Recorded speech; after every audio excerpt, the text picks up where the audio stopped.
રાધે રાધે, જય સિયારામ. આપણે શ્રી શ્રી હનુમાન ચાલીસા ઉપર પ્રવચન ચાલે છે. હનુમાન ચાલીસામાં આગળ વધીએ તો ભૂત પિશાચ નિકટ નહીં આવે, મહાવીર જબ નામ સુનાવે. મનુષ્યને ભૂત પ્રેતનો ડર અવશ્ય લાગતો હોય છે અને લાગવો પણ જોઈએ, કારણ કે જે જીવ અવગત ગયા છે એ બધા ભૂત પિશાચ બને છે અને જે જગ્યા ઉપર એ અવગત ગયા હોય છે એ જગ્યા ઉપર એનો આત્મા છે ને ભૂત બનીને ભટકતો હોય છે. એટલે એ જગ્યા ઉપર જીવને એ ભૂત પિશાચ છે ને હેરાન કરે, અવશ્ય હેરાન કરે છે. એમાં કોઈ એટલે કોઈ પણ પ્રકારની શંકા નથી. તો આવી મેલી જગ્યાઓ છે જ્યાં ભૂત પ્રેતનો ડર છે, એવી મેલી જગ્યામાં તમે જતા હોય કે ગમે એ આવતા હોય તો એમાંથી ડરવાનું નહીં. મહાવીર જબ નામ સુનાવે, હનુમાનજીના નામનો જપ કરવો. જય હનુમાન, જય હનુમાન. તો હનુમાનજીના નામનો જપ કરશો તો આ ભૂત પ્રેત પિશાચ એ તમારી નજીક પણ આવશે નહીં, નજીક આવતા પણ ડરશે. કારણ કે હનુમાનજીના નામનો પ્રતાપ એવડો છે કે ભૂત પ્રેતની બાધાઓ એમની પાસે પણ ફટકી શકતી નથી. એટલે જ આપણા ગુજરાતમાં સાળંગપુરમાં એમ કહે છે કે કોઈ હનુમાનજીના દરબારમાં જો હાજર થઈ જાય તો પછી એને કોઈ ભૂત પ્રેત પિશાચ નડતું નથી.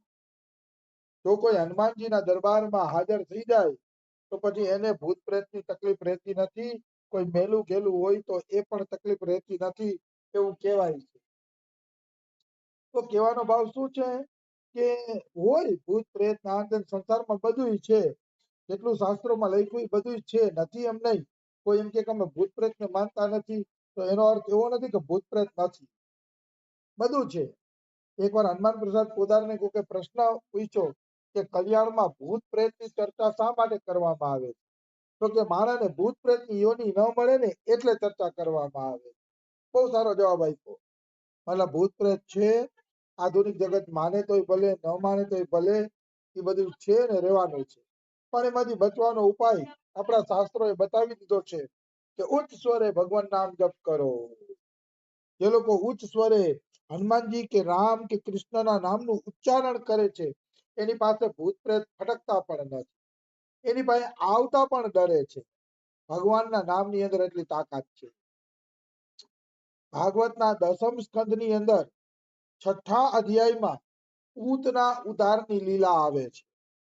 એ પૂતના ઉદ્ધારની લીલાનો 3જો શ્લોક એવો છે કે જ્યાં હરિના ગુણગાન ગવાતા નથી, જે ઘરની અંદર ભગવાનના નામનું કીર્તન થતું નથી, જે ઘરની અંદર ભગવાનના ગુણ ગવાતા નથી ને એવી જ જગ્યાએ આ પૂતના જેવી રાક્ષસીનું જોર ચાલે છે. મતલબ પૂતના જેવી રાક્ષસીનું જોર ક્યાં હાલતું હશે ખબર છે? જ્યાં ભગવાનનું ભજન નથી થતું એવી જ જગ્યાએ આ પૂતના જેવી રાક્ષસીનું જોર હાલે છે. બીજી જગ્યાએ આવી રાક્ષસીઓનું જોર હાલતું નથી. ચોખ્ખું લખ્યું છે ભાગવતમાં. એટલે પ્રભુ ભજન કરો, પ્રભુના નામનો જપ કરો, કીર્તન કરો તો તમે આ ભૂત પ્રેત પિશાચ નિકટ નહીં આવે. મહાવીર જો નામ સુનાવે તો એ નિકટ નહીં આવે. નહીં તો તમારી અંદર જો ભૂત પ્રેત આવી ગયું તો એવું હેરાન કરશે કે તમારું ઘર ખાલી થઈ જશે તો એ જાશે નહીં. પછી જેની ઉપર ચડ્યું હોય ને એના પ્રાણ લઈને જાય. એમાંથી બચવું હોય તો ભગવાનના નામનો જપ કરો. રમેશ બાબાની ત્યાં પણ અમુક 3-4 કન્યાઓ એવી હતી કે જેમને ભૂત પ્રેતનો વળગાડ હતો. તો રમેશ બાબાને કીધું કે આને ઠીક કરી દો, આ કન્યાઓને ભૂત પ્રેતનો વળગાડ છે. તો રમેશ બાબા કે ભાઈ હું તો કઈ ચમત્કાર જાણતો નથી, પણ રોજ સાંજે અમે આરાધના કરી છીએ અને એમાં રાધા રાણીને પોકાર કરીએ છીએ. તો એ રાધા રાણીના પોકારમાં એમને મૂકી દેજો, તો ભગવાનની ઈચ્છા હશે તો હાજા થઈ જશે. એક છોકરીને તો સાપ જ દેખાતો, સપનામાં સાપ જ દેખાય, બીજું કઈ દેખાય જ નહીં. એને પણ રમેશ બાબાએ ઠીક કરી દીધા અને એ 3ય છોકરીઓ કે જેને ભૂત જેવી અસર હતી એ રમેશ બાબાના આશ્રમમાં આરાધના કરે છે. અત્યારે હોય કે ન હોય મને ખબર નથી, પણ હું જાતો ત્યારે 3ય આરાધના કરતા અને એનું ભૂત પ્રેત દૂર થઈ ગયું હતું. કેવલ ભગવાન નામ સંકીર્તનમાં બેસાડવા છે. ભગવાન નામ સંકીર્તનમાં બેહાડી દીધા એટલે એમનું એ જે ભૂત હતું એ ભૂત છે એ દૂર થઈ ગયું. તો ભૂત પ્રેતની એની કોઈ ડરવાની જરૂર નથી. એની મફતની દવા આપણા શાસ્ત્રોમાં કહી જ દીધી છે, અને એ છે ભગવાનનું નામ. જે ભગવાનના નામનો જપ કરે છે એને એવી કોઈ ડરવાની કે એવી જરૂર રહેતી નથી. આવી વસ્તુ છે. પછી કે છે નાસે રોગ હરે સબ પીરા જપત નિરંતર હનુમત બીરા. નાસે રોગ એટલે ઘણા રોગથી પરેશાન હોય અને એના રોગો કોઈ પણ રીતે જાતા ન હોય. ખરેખર કહું છું, એને ભગવાન નામનો આશ્રય નથી લીધો, ભગવાનની ભક્તિનો આશ્રય નથી લીધો. જો આશ્રય લીધો હોય તો કોઈ રોગ પાસે ફરકવાની પણ હિંમત ન કરી શકે. રોગની એટલી તાકાત નથી કે એ બાજુમાં ફરકી શકે, જો સરસ રીતે ભગવાનનો આશ્રય લીધો હોય તો. એટલે કે નાસે રોગ હરે સબ પીરા, તમારી બધી પીડાનું હરણ કરશે. કોણ? તો કે હનુમાનજી. જપત નિરંતર હનુમંત બીરા. પણ સરસ સચિન છે, જપત નિરંતર શબ્દ છે. નિરંતર હનુમાનજીનું નામ લ્યો, ભગવાનનું નામ નિરંતર લ્યો તો રોગ પણ વયા જશે અને તમારી અંદર જે કઈ પીડાઓ છે એ પીડાઓ પણ ચાલી જાય નિશ્ચિત. એમાં કોઈ એટલે કોઈ શંકા નથી. ભગવાનના નામથી રોગ ન જાય એવું કોઈથી બને નહીં. અરે અત્યારે જે રોગ આવ્યા છે ને એ રોગ એટલે આવ્યા છે કે આપણે આગલા જન્મમાં ભજન નથી કર્યું પણ ખરાબ કર્મ કર્યા છે. એ ખરાબ કર્મ કર્યા છે ને એના કારણે આ રોગ આવ્યા છે. એ ખરાબ કર્મના કારણે રોગ.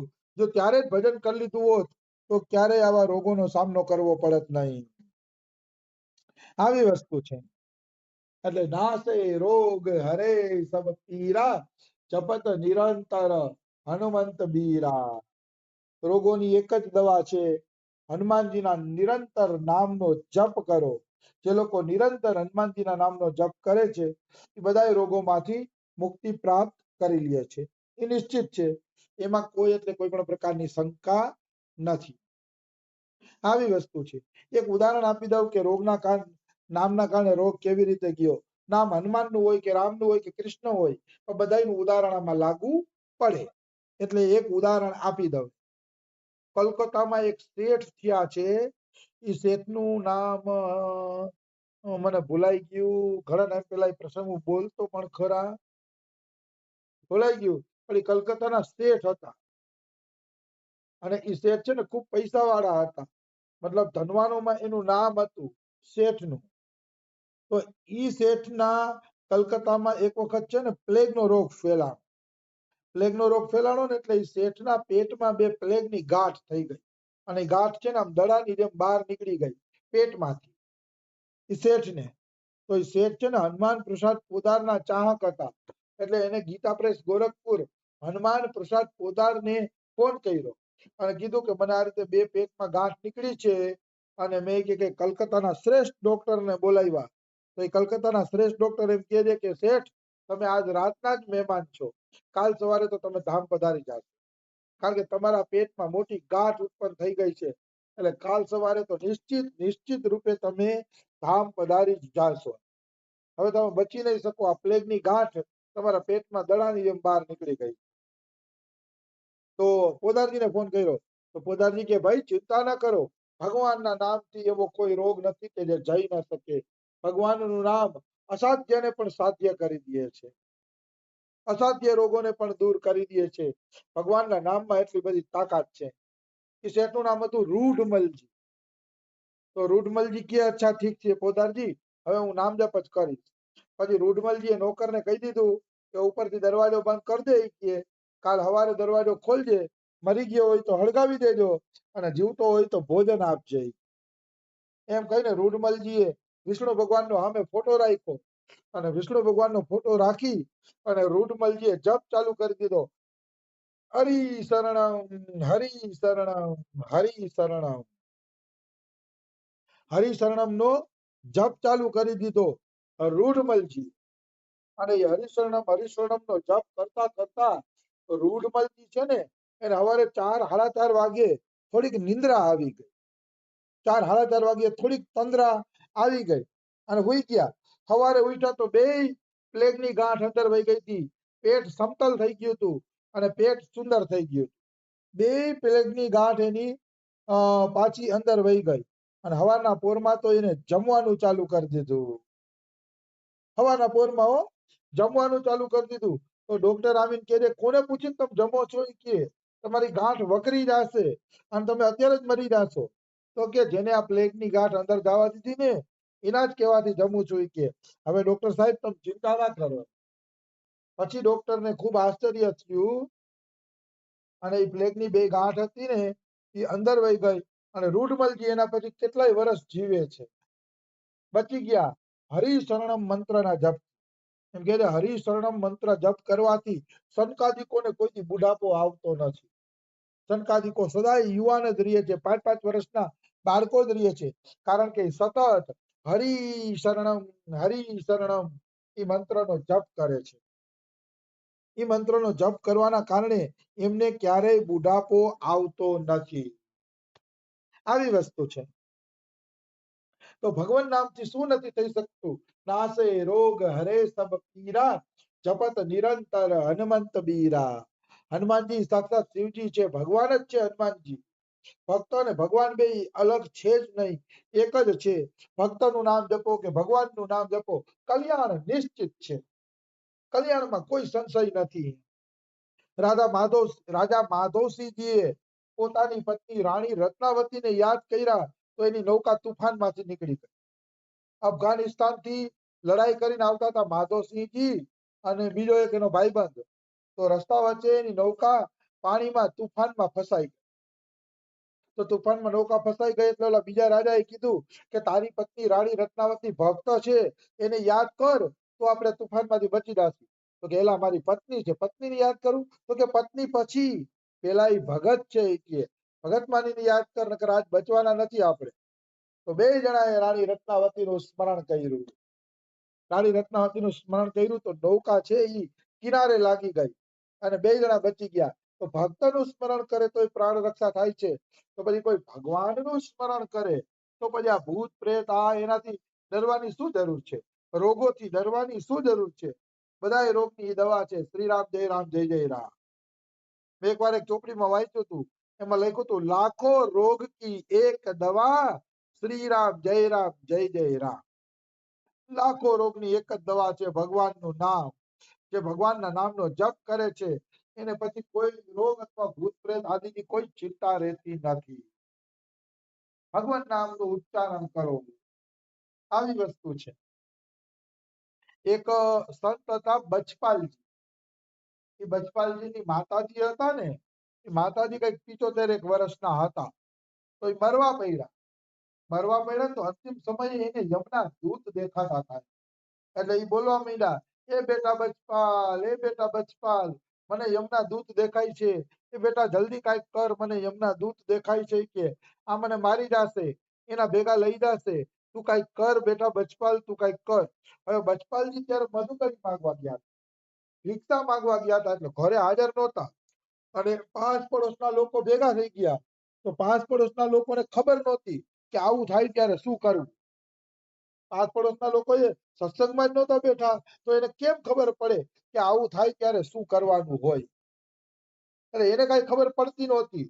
એટલે પછી ચિંતા કરતા ત્યાં બચપાલજી આવી ગયા. બચપાલજી આવ્યા ને કે બધાએ કીધું કે તમારી માને યમના દૂત દેખાય છે, બચપાલજી કાંઈક કરો. ત્યારે બચપાલજીએ શું કર્યું? બચપાલજીએ તરત જ દસમ સ્કંદનો પાઠ ચાલુ કરી દીધો. ભગવાન શ્રી કૃષ્ણના લીલા ચરિત્રોનો પાઠ કરી દીધો ચાલુ. તો ખાલી 2-5 મિનિટ ગઈ ને ત્યાં જ એની માં એમ કહે છે કે બેટા હવે યમના દૂત વયા ગયા છે અને મને ભગવાનના દૂત દેખાવા માંડ્યા છે. હવે મને કૃષ્ણના દૂત લેવા આવી ગયા છે, કે હવે બેટા કોઈ ચિંતા નથી, હવે મને પૂર્ણ શાંતિ છે, કોઈ ઉપાધિ નથી, કારણ કે હવે મને ભગવાનના દૂત દેખાય છે. ઈ મને કે લેવા આવી ગયા છે. તો આ છે ભગવાનના નામનો ચમત્કાર. એટલે નાસે રોગ હરે સબ પીરા, જપત નિરંતર હનુમંત બીરા. આ ચોપાઈ ઉપર વિશ્વાસ રાખીને ભગવાનના નામનો જપ કે હનુમાનજીના નામનો જપ, જે ભગવાનનું નામ ગમે એનો જપ ચાલુ કરી દો એટલે તમે ભવસાગર પાર થઈ જાશો. આવી વસ્તુ છે. તો સમય થઈ ગયો છે, બીજું આપણે કાલે લઈ લેશી. રાધે રાધે, જય સિયારામ. રાધે રાધે.